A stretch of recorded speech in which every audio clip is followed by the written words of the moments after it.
Hello and welcome everyone. Today I'd like to talk about the scientific research. And as a master's student myself, I'm going to share my small experience with this topic. Well, first, what is the advantage of you publishing articles online, especially in famous journals? Well, first, journals has classification. Not all of them are the same strength or reliability or the scientific prestige, okay? So they could be classified as Q1, Q2, and Q3. Of course, Q1 is better than the others. And there's something also called the scope and the index. Also, those two things refers to, or you could compare two articles, or I'm sorry, two journals based on those. And there's two types: pre-reviewed article, or reviewed article means this article before it was published, there's a scientific committee who actually evaluated the scientific value and the information, everything. This is very good. If you have one or more, or as many as those reviewed articles in your CV, that is a good thing if you want to build your career as a researcher. Plus, if you're preparing for your PhD in the future, it's always a good start earlier if you're a master's student.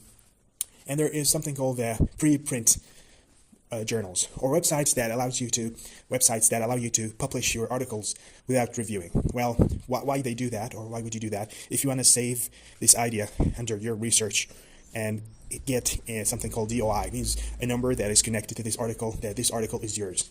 Okay, like put it in the global archive, you could say it like this. So nobody could steal your idea.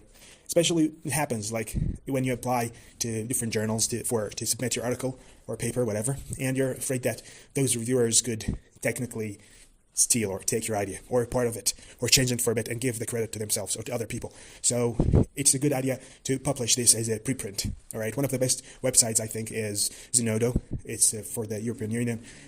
It's free. You could publish an article and you will get something called DOI, that I talked about, which is a number that is connected to your article, gives it like a record simply under your name. So it's a good practical tip as a researcher. Also, a lot of programs, especially decent or famous programs, if you're applying for a PhD, they required you to at least publish one article in a reviewed journal.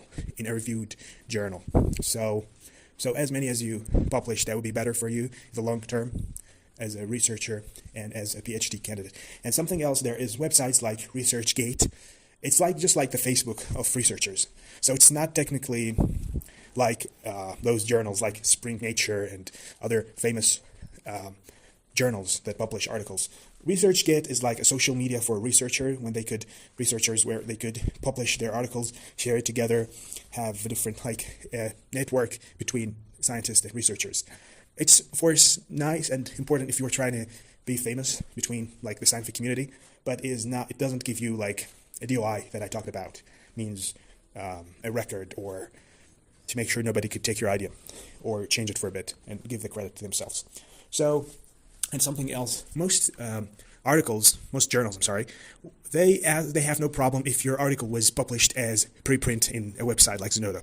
Most articles. And because you would do that just to make sure that nobody could steal your ideas.